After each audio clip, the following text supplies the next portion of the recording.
or you give again any drug which will suppress the ectopic focus. Am I clear? Now let's come back. Another way to explain is, let's suppose this is piece of myocardium. This is a piece of myocardium. Normally what happens, that from point A, impulses are going down in all direction downward.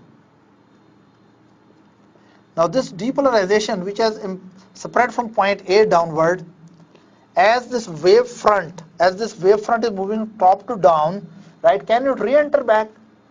No, because the tissue which has undergone depolarization is now refractory because its sodium channels are trapped into inactive state. So impulse can only move forward where cells are available with sodium channels in resting state, and in the end it will reach here and die. This is normal. Now you imagine, let's suppose there is some abnormality here. This piece of myocardium is abnormal, or let's suppose it is dead.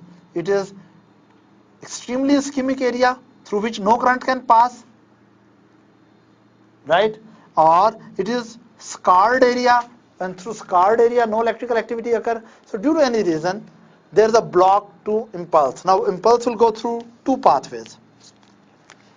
It is available, it can go by pathway number 1. Okay, now I will make it more clear. Now impulse has two choices. It can go through pathway number 1, it can go through pathway number 2. Is that right? Normally what should happen? It should go through pathway number 1 as well as pathway number 2, and when they will come here, they will meet each other. Can they stimulate each other's area? No, and they will die. Now you imagine another prerequisite to produce a problem. Number 1, impulse should come through two pathways, 1 and 2. But if both pathways have same electrical properties for conduction and refractoriness, impulse will meet and die. Re-entry will not occur. Now we do another thing. We produce a little bit abnormality in this pathway, pathway number 2. Right? Electrical properties of pathway number 1 and pathway number 2 are different. One area of the myocardium has different electrical properties, other area has different. Maybe the second area is injured area, or it is ischemic area, right? Now let's suppose when impulse start from point A, it try to go through pathway number 1 as well as pathway number 2. Through pathway number 1 it conduct normally, but through pathway number 2, right, pathway number 2 is suppose refractory and does not allow the impulse to go down. Is that right? Why pathway number 2 is refractory? Maybe because this is dysfunctional pathway due to some previous impulse. It is still, its most of sodium channels are trapped into inactive state. Now we can say that impulse initiated from point A, the first condition was that it has to go through two pathways. Condition number 2 is that both pathways have different electrophysiological properties. One pathway is suppose normally conducting, other pathway is extremely slow conducting and even so resistant that impulse enter into pathway number 2 but fail to go down because some tissue in this was refractory. Is that right? Now impulse will die into pathway number 2 but move through pathway number 1. Through pathway number 1, when impulse will come down, down, down, it will reach here. Will it meet its counterpart? No. So it will keep on moving like this. It will reach to the point number B. When it will reach to the point number B, if by that time this tissue has become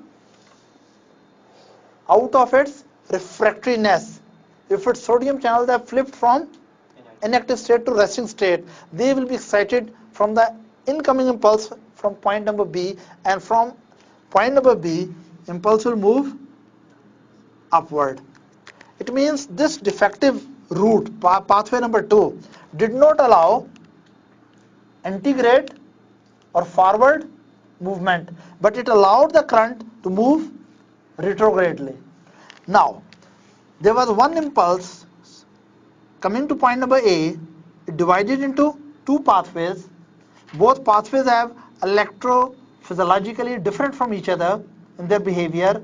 So in one pathway, impulse failed to go down, another pathway it moves down and then it re-enters into the dysfunctional pathway, if now dysfunctional pathway is available to be excited, and then it comes back to A. And if it takes a very short time to come back, from A it will again go down, so it will start circulating here. It will make circus movement. For example, this circus movement is taking only 0.2 second. So whole this myocardium will be re-stimulated again every 0.2 second. And what will develop? Tachyarrhythmia. Is that right? Am I clear? No problem into this? So this is another example how re-entrant tachyarrhythmias develop. So we have two examples which I try to explain tachyarrhythmias. Number one, re-entrant tachyarrhythmia in a patient with Wolff-Parkinson's White syndrome, or simply any piece of myocardium having two pathways to conduct, and both pathways have different conduction velocities or different refractory period. Is that right? And due to that reason, impulse fail in one pathway but conduct on other pathway, and then comes back to the dysfunctional pathway. And if dysfunctional pathway is recovered and available for excitation, it will re-enter back, right? And it will start circus movement. Is that right? Now, I said that re-entry phenomenon, you understand how re-entrant phenomenon will produce tachyarrhythmias. Now, I said re-entrant phenomenon may be anatomically defined or functionally